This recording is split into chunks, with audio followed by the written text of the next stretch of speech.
Islam, A Challenge to Religion, by G.A. Parwez. Chapter 12, The Rububiyyah Order, Quranic Economics. The Order of Rububiyyat, Its Nature and Purpose. In the animal world, evolution proceeds through the operation of natural causes. It aims at the perfection of the species and the eventual production of a better one. The individual does not count. The race is all important. There is no hesitation to expend individual for the good of the species. This is the animal stage. At the human level, however, the focus of interest shifts from the race to the individual. There is the emergence of individuality, and, with it, the evolutionary process enters a new phase. A strikingly different one. Natural forces which had so far directed the course of evolution now recede into the background, and rational beings consciously and actively participate in the evolutionary process. There is a corresponding change in the goal of evolution, which is now not the production of a species well adjusted to its environment, but the development of a free and autonomous self capable of directing its ascent to higher levels of life. Nature leads the animal in the right direction. Man has to discover the right path and follow it with his own resources. He relies mainly on reason. He soon finds out, however, that in voyaging across the uncharted seas of existence, he cannot depend solely on the fitful flickering light of reason. In desperation, he turns to God for help, which is granted him in the form of a summons to join the order of the Rububiyyat. This order would, naturally, make sense for those who have the earnest desire and ambition to follow the right path. Those who join the order are assured of speedy and smooth progress towards the goal of self-fulfillment. This is what Jannah stands for in the terminology of the Quran. Man will march towards the goal in the company of like-minded persons. The Quran sets forth a sustaining practical program for this inviting enterprise. The program is essentially social and intended for the group, the members of which are not competing but wholeheartedly cooperating with one another. The Quran calls upon man to join such a cooperative group organized on the basis of justice and for the purpose of achieving a lofty ideal. Only as a member of this group can man carry out the program of the Rububiyyat and thereby work out his destiny. Individual man possesses immense potentialities, but these can be actualized only in a favorable social milieu and through cooperation with congenial companions. Membership of a group held together by mutual sympathy and understanding, and inspired by a high ideal, is the guarantee of self-development. The Rububiyyat order provides such a group and summons man to join it by giving up all narrow personal ends and dedicating himself to the common goal. In such a group, man can realize himself by serving others and gladly availing himself of their help. Human personality shrinks and contracts through preoccupation with its own interests. It expands and blossoms by subordinating interests to the broader interests of mankind. A practical program of the Rububiyyat order can be implemented only by a group and by the individual as a member of the group. Fulfillment of personality is possible only in a group, for an isolated man has no opportunity for self-sacrifice and for serving others. The sweep for his activities is too short to influence self-development. Membership of a group is only conducive to this, but not all groups provide this opportunity. Only that one offers the right environment which places no curb on the independence of its members, nor menaces in any way their freedom of thought and action. This individual privilege is secured to start with by throwing the membership open to a voluntary act. The individual makes a contract with the group, taking upon himself defined obligations in return for defined rights. The result of this social contract is the state, generally known to the Muslims as Khilafat. Khilafat or state is the political and executive organ of the Ummah, the framework for the order of Rububiyyat. The Ummah, through the agency of the Khilafat, launches the divine program and provides every member with propitious opportunity for self-expression and self-development. Man, according to the Quran, is expected to enter into a contract with God. He is invited to place his life and his possessions at his disposal in return for Jannah, the state of perfect self-fulfillment. In the words of the Quran, "Lo, God hath bought from the believers their lives and their wealth for Jannah." 9:111. Like any mundane contract, this covenant comprises 1. The buyer, God. 2. The seller, the believer. 3. The goods sold, the life and possessions of the believer. 4. The price, Jannah. Of these, the goods is a concrete, tangible and identifiable commodity, and the seller is a living being. The other two, God and Jannah, are abstract and intangible. How can a bargain be struck with the buyer and the price missing, or, at best, remaining in imagination? Selling one's life to Allah is an empty phrase, a deluding mirage. The contract would be meaningful only when it is realized that God and Jannah are as real, nay, more real than man and life. This can be done only by bringing God and Jannah into intimate and vital relationship with living human experience. This is exactly what the Quran does. 2. Jannah. Misled by the figurative language in which Jannah is described in the Quran, many people have localized it in space and have conceived of it as a glorified earthly garden. Others, dissatisfied with this shabby view, have sedulously searched for the hidden meaning of the relevant verses. It seems to us that both are guilty of not paying attention to certain delicate hints in the Quran which provide the clue for the correct interpretation. We will first briefly state the view to which we are led by a close study of the verses, and then we will cite the corroboratory evidence provided by the Quran itself. We have seen that the Quran envisages the human self as a developing entity. When the self has successfully completed the journey of life, death opens the door to the prospect of fresh and more glorious possibilities. Joy at the accomplishment of a worthy task is blended with elation at the prospect of fresh opportunities. Having realized a certain quantum of potentialities during its earthly career, the self becomes aware of what is still left to be actualized. This state of mind, a blend of joy and zest for action, is Jannah rightly conceived. The term bliss or beatitude may appropriately be applied to this frame of mind. However, man can have, at best, a very imperfect idea of this state of existence. It is radically different from the experience of this life, and it cannot be described in words since they can note only the latter. It is imperative, however, to have some notion of the bliss that awaits a developed self of a man when he dies. This can be done only through symbols. The higher plane of existence cannot be described, but it can be symbolized. That is why the Quran has recourse metaphorical language in regard to Jannah. A similitude of the Jannah which is promised unto those heed the duty to Allah. Underneath its streams flow, its fruit everlasting and its shade.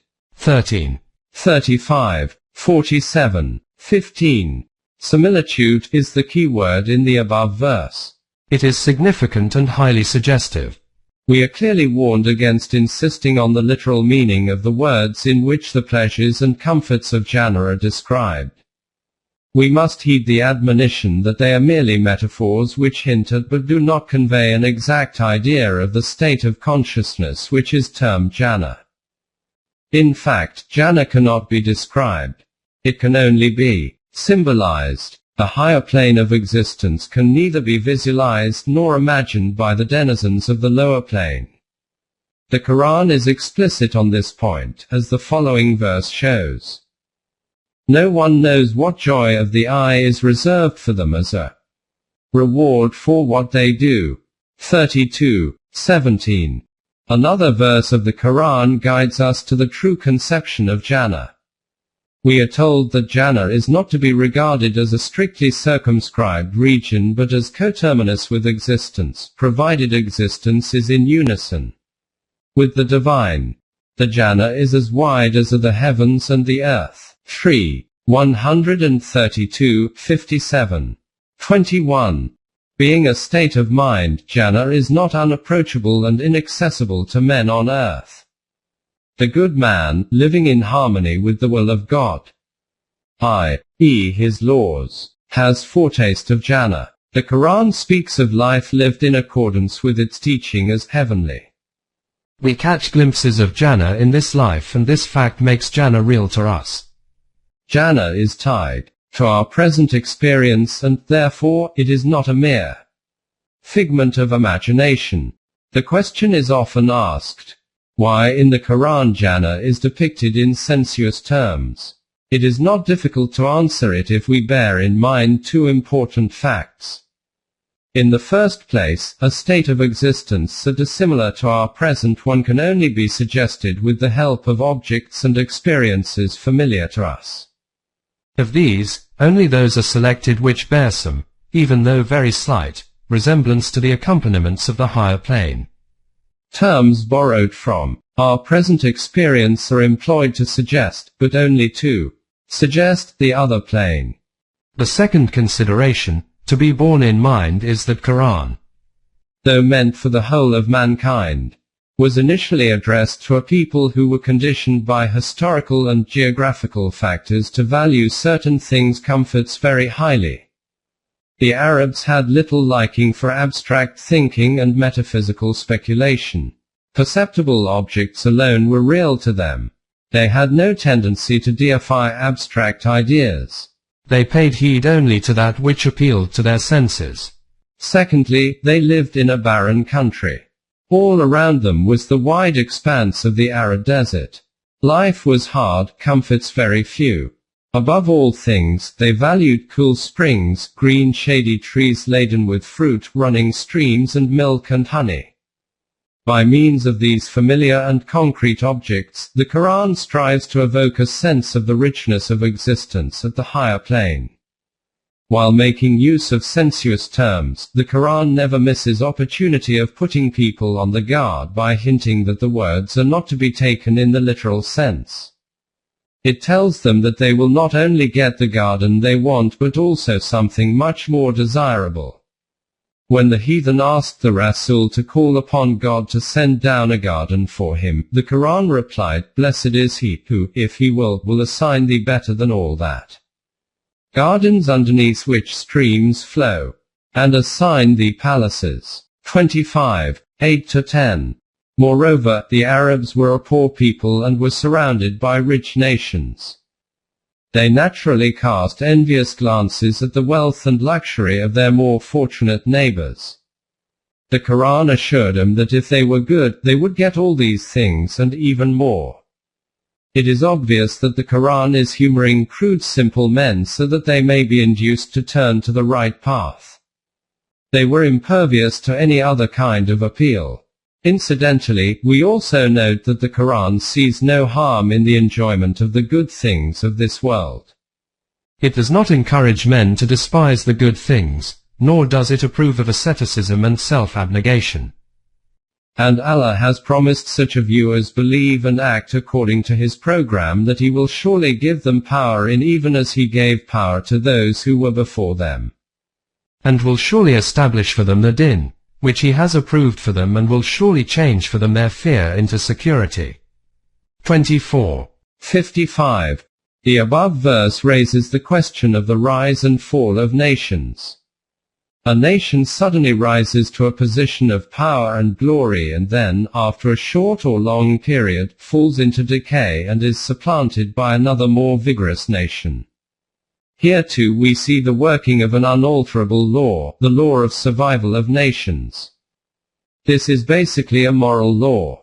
As long as a nation, by its achievements in the fields of knowledge and action, helps forward the progress of humanity, it continues to flourish and prosper.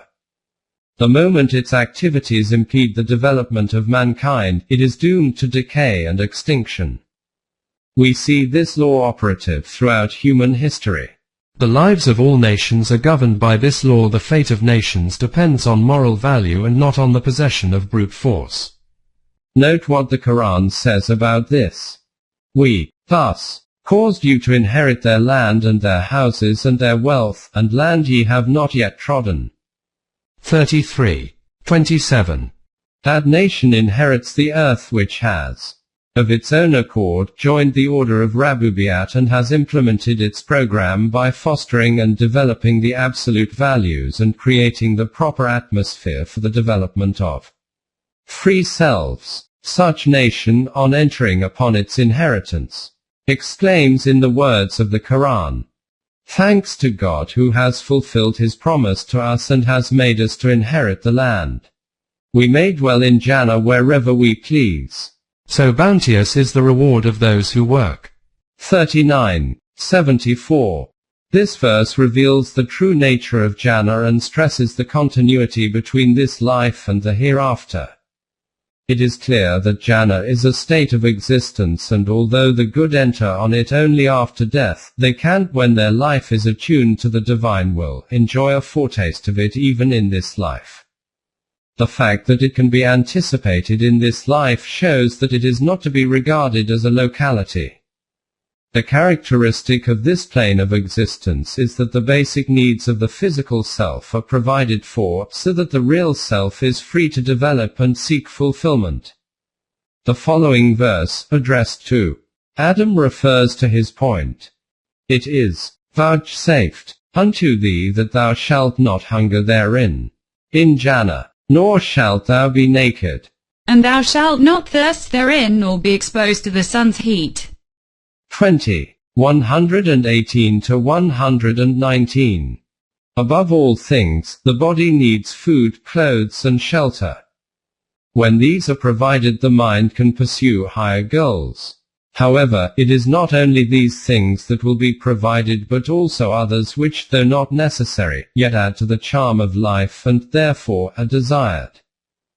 They shall be adorned therein with bracelets of gold and pearls, and the garments therein shall be silk. 22:23. Dishes of gold and bowls shall be carried round to them. 43:71. Also fruits in abundance. 43:73. Upon them shall be robes of fine green silk and of brocade.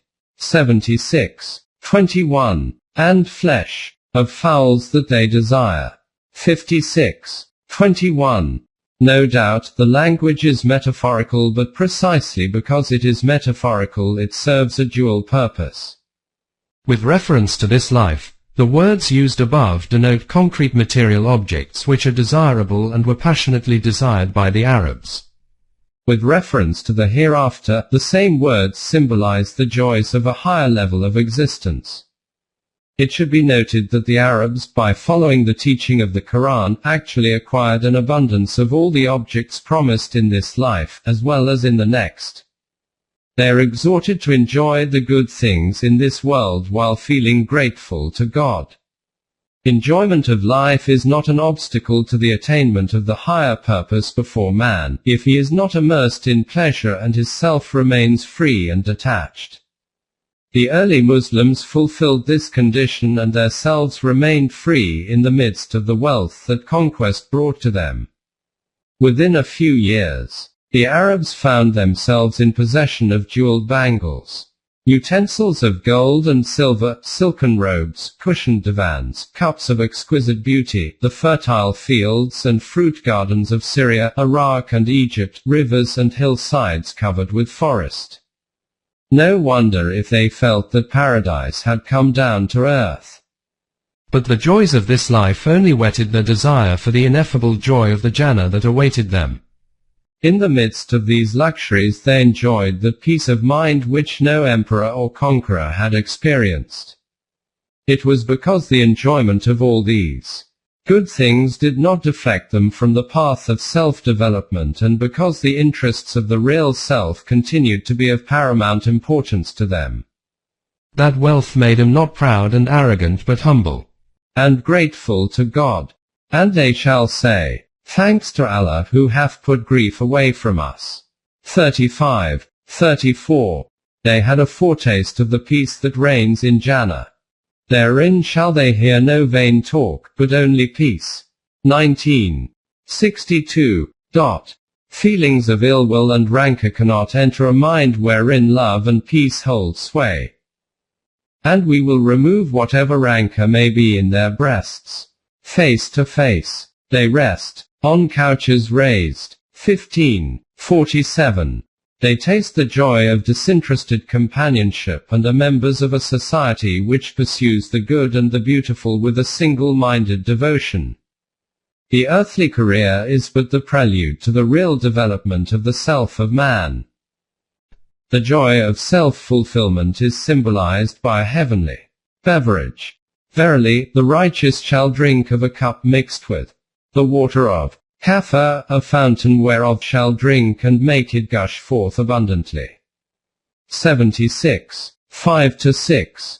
A member of such a society makes steady progress in self-realization. If he fails to keep pace with his comrades, the responsibility lies on his own shoulders. The Quran says, "This is a warning to men.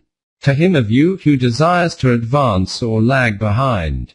Every self lies in pledge for its own deeds." 74. 36-38.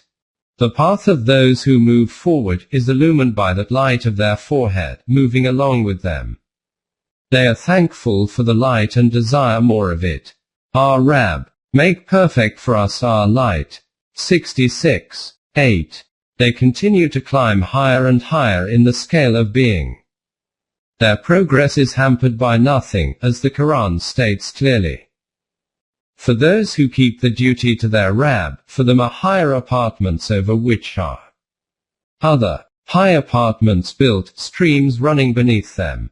39. 20. This is the Jannah which the order of Rabubiyat assures to those who sell their life and what they possess for the cause of Allah. Jannah, therefore, is not a mere abstract idea. The believers feel it to be real and eminently desirable.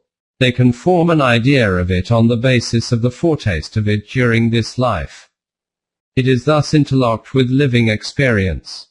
3. Allah. We have seen that the covenant described in an earlier section is between God and man. Man surrenders to God his life and possessions, and God in return awards Jannah to him. How could this exchange take place? Where to contact God? How can life and possessions be handed over to him? On the question of contact with God, the answer is simple. God is in fact in communication with us when we recite and understand what he has revealed in the Quran. That is how we come into contact with him. As regards the question of delivering the goods, a satisfactory answer can be given only in the context of the order of Rabubiyat. This order is designed to help man to develop all his potentialities and build up such a wholesome and integrated personality that it can withstand the shock of death and survive physical dissolution. Man can achieve this end not in seclusion but in a society of like-minded persons and through mutual help and cooperation. Such a society is the embodiment of the order of Rabubiyat.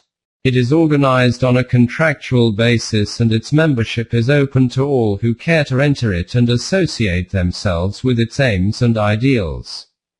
Only a bold ideal nursed with conviction gives meaning to life. In the absence of an ideal, human life becomes impoverished, humdrum, desultory and meaningless. The more lofty the ideal, the more excelsior is the life.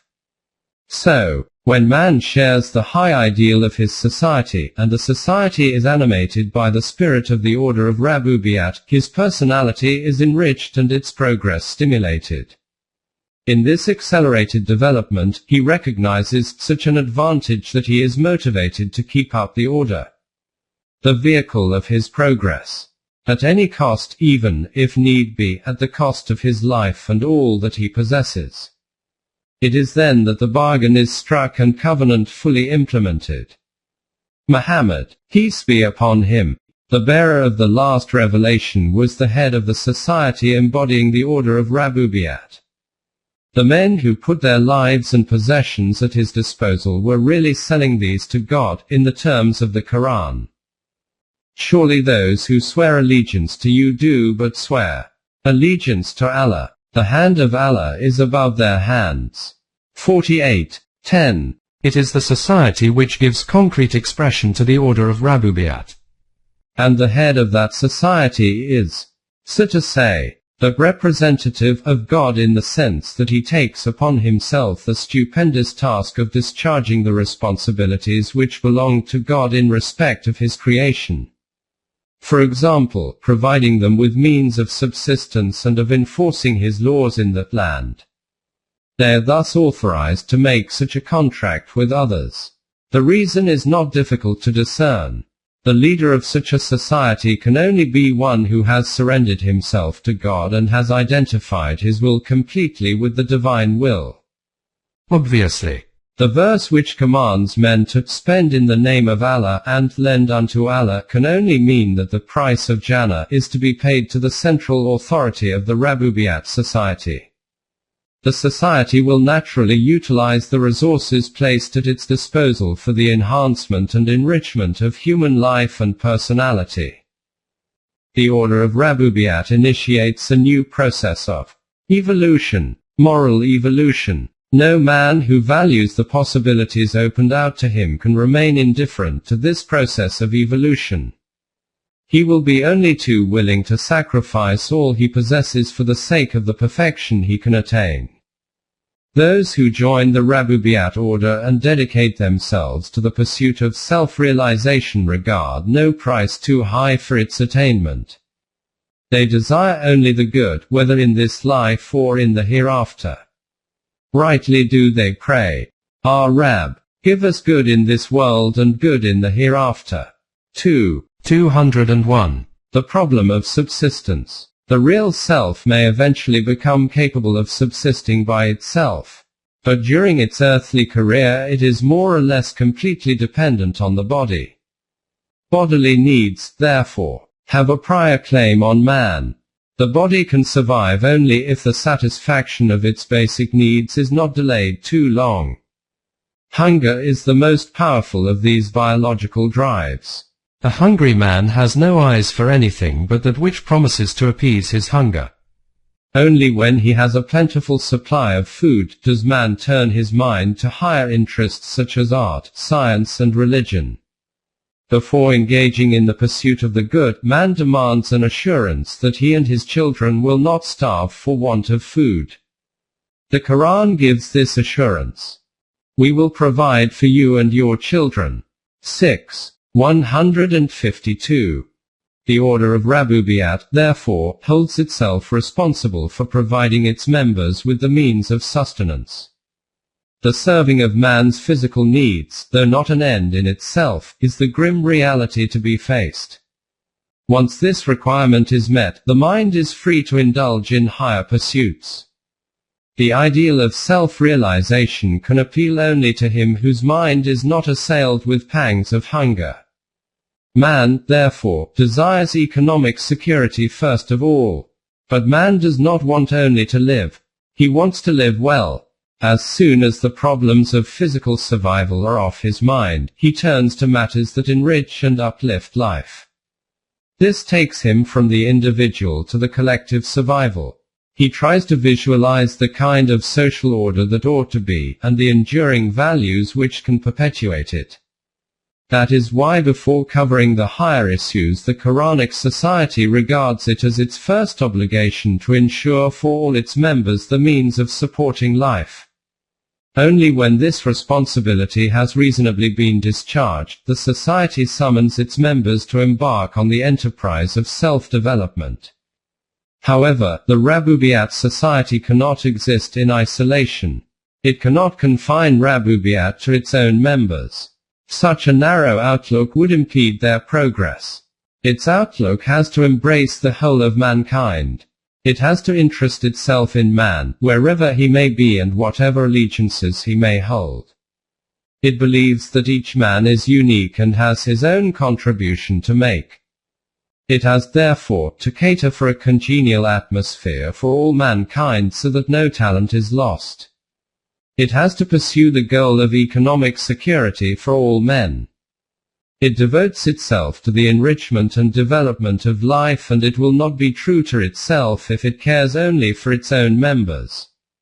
Its program must reflect the divine attribute of the Rab of all mankind. 114. 1. And there is no dabba, moving thing, on earth but its provision is with Allah. 11.6. The word dabba, in the verse quoted above and meaning a moving thing, is applied to both man and animal. The order of Rabubiyat holds itself responsible for providing for the needs of all living beings because it is the chief agency for the establishment of din.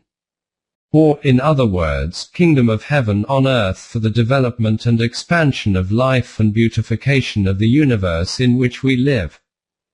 This brings us to a question round which heated controversy has raged for more than a century.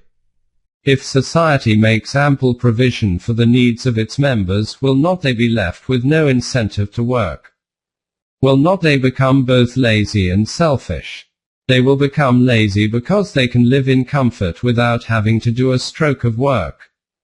They will become selfish too, because being content to enjoy the comforts provided for them, they will hardly give a thought to those who are less fortunate than themselves.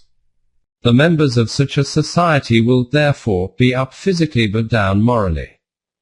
Those who defend the capitalistic system argue that a communistic society cannot but deprive man of the chief incentive to work. Man finds work irksome and left to himself. He would rather play than work. He works because he wants more comforts and luxuries, or more wealth and power. In an egalitarian society in which the individual gets only what he needs, whether he works or not, production will necessarily fall and less will be available for distribution. Despite equitable distribution of wealth, such a society will collapse sooner or later. In a capitalistic society, on the other hand, there is full scope for private enterprise and individual initiative. Everyone works because he knows that he will enjoy the fruits of his labor. National wealth increases and the people are hard-working and prosperous. This is generally what the protagonists of capitalistic systems say. Capitalism, however, fails to look at the other side of the picture. While making the rich richer, it has often driven the poor to the verge of starvation. The prophets of this system declared this in unequivocal words. Defoe argued, in his pamphlet entitled Giving Alms No Charity and Employing Charily and Employing the Poor a Grievance to the Nation, that if the poor were relieved they would remain idle.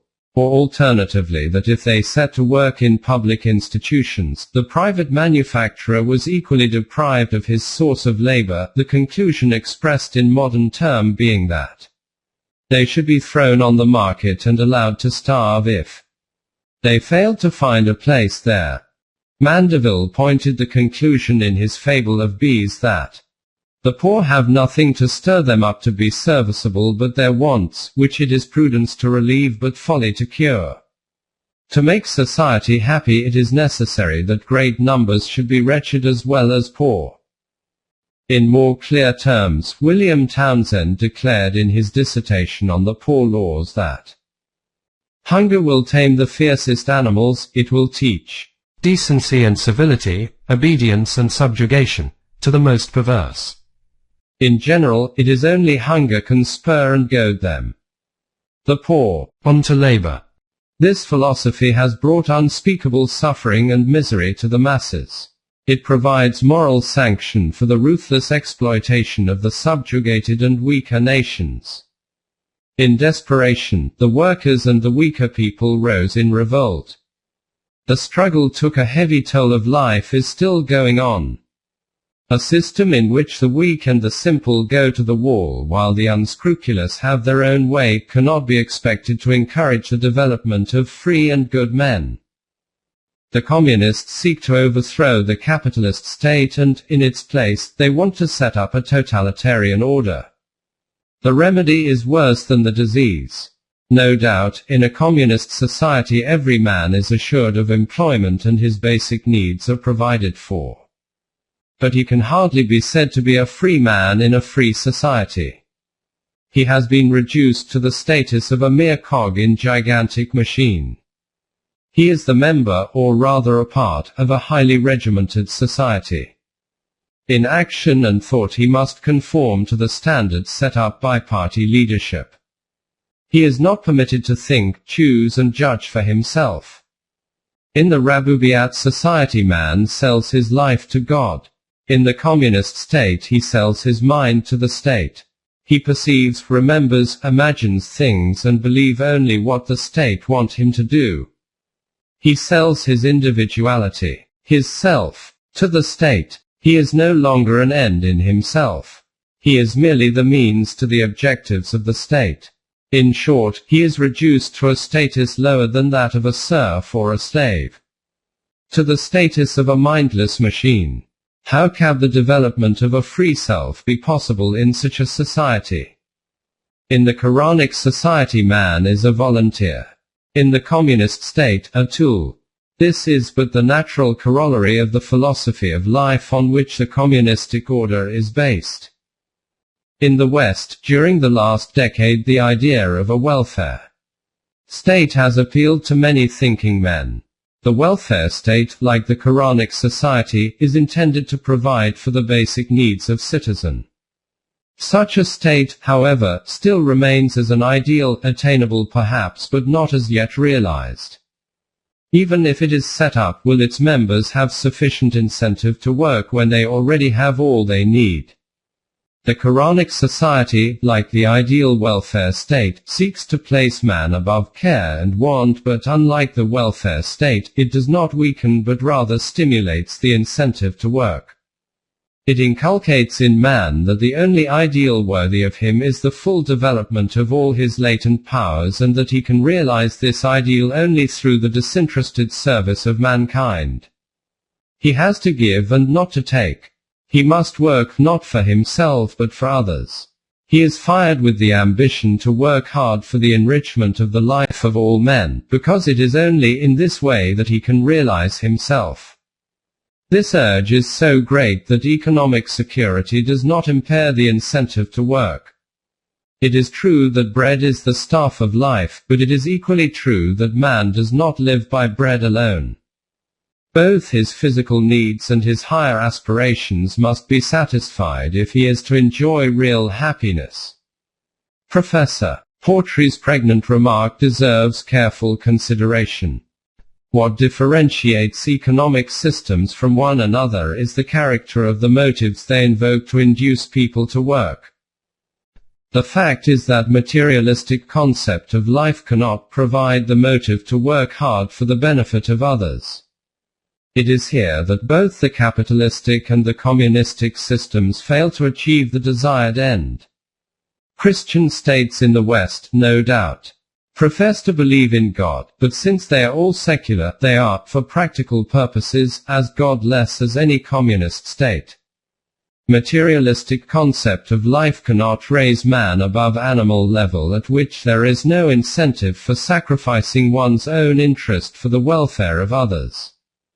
Animals have no values and hence are incapable of conceiving the idea of altruism. The communistic philosophy of life cannot, therefore, provide a foundation firm enough to bear the load of the huge structure of communistic social order.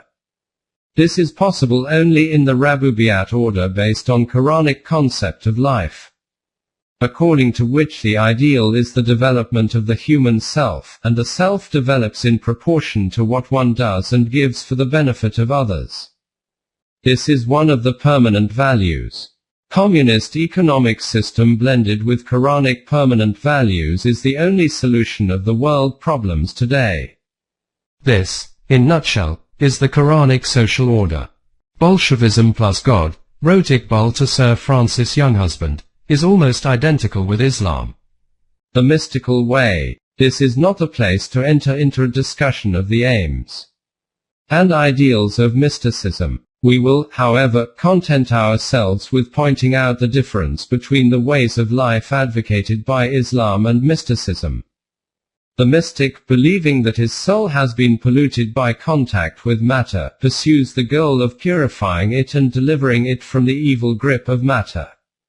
He believes that he can accomplish this task by withdrawing from the world, living in seclusion and practicing self-mortification and self-abnegation. This view is based on the duality of matter and spirit, a view alien to Islam. Even apart from this, Islam disapproves of both the goal and the methods by which it is to be attained.